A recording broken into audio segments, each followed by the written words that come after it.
Hi friend, Shantanu Sutapa লাইফস্টাইলে তোমাদের welcome. তো আজকে বানাবো আমি ধনেপাতার আচার। তো ধনেপাতার আচার বানানোর জন্য আমি প্রথমে ধনেপাতা তুলে নেব।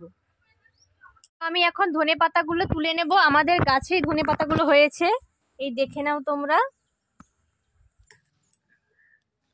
তো দেখেছো তোমরা কত ধনেপাতা হয়েছে। এখান থেকে আমি অনেক ধনেপাতা তুলে নেব।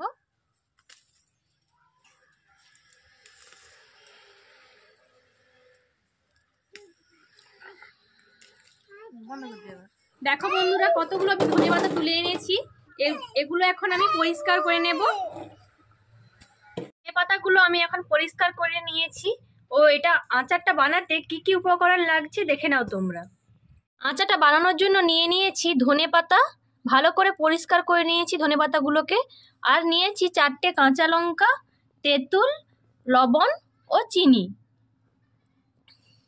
ধনেপাতাগুলোকে আমি এখন কেটে নেব। বন্ধুরা, ধনেপাতাটাকে আমি কেটে নিয়েছি। কুচিগুলোকে আমি মিক্সিতে দিয়ে অল্প অল্প করে পিষে নেব। তোমরা চাইলে শিলনোড়ায় বাটতে পারো, শিলনোড়া বাটাতে ভালো স্বাদ হয়। আমার কাছে সময় যেহেতু কম, তাই জন্য আমি মিক্সিতেই বেটে নিচ্ছি।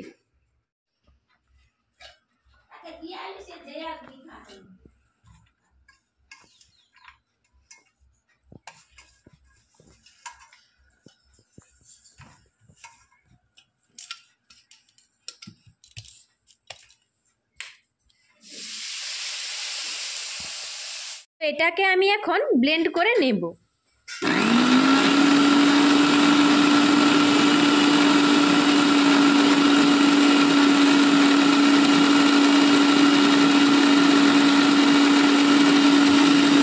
একটা বাটির মধ্যে জল নিয়েছি, তেঁতুলটা দিয়ে দেব। তেঁতুলের পালটা আমি বার করে নেব।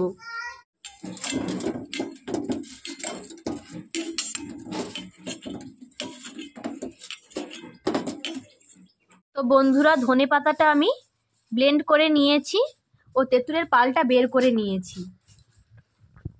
এর মধ্যে এখন আমি দিয়ে দেব তেঁতুলের পাল। বের করে রাখা তেঁতুলের পালটা দিয়ে দিচ্ছি। আর দিয়ে দেব স্বাদ মতন চিনি।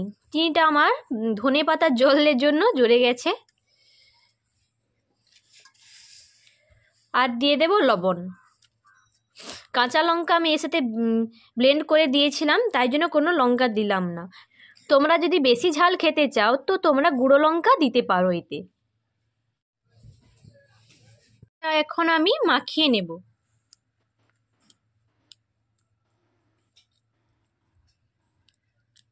তো বন্ধুরা, এখন আমি ধনেপাতার বাটাটাকে নিয়ে এসে গেছি ছাদে। তো এটা এখন আমি রোদ্রুতে দিয়ে দেব। এখন এটা কিন্তু রোদ্রুতেই ভালোভাবে এটা হয়ে যাবে।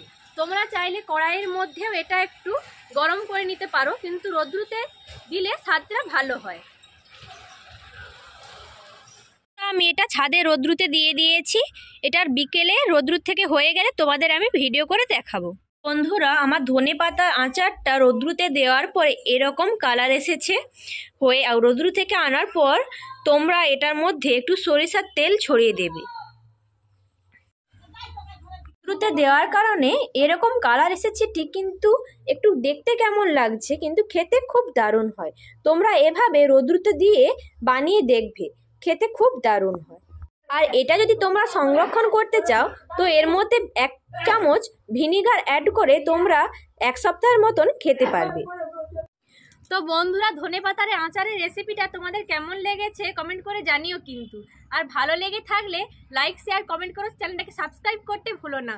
তো আজকের মতন ভিডিওটা এখানেই শেষ। বাই।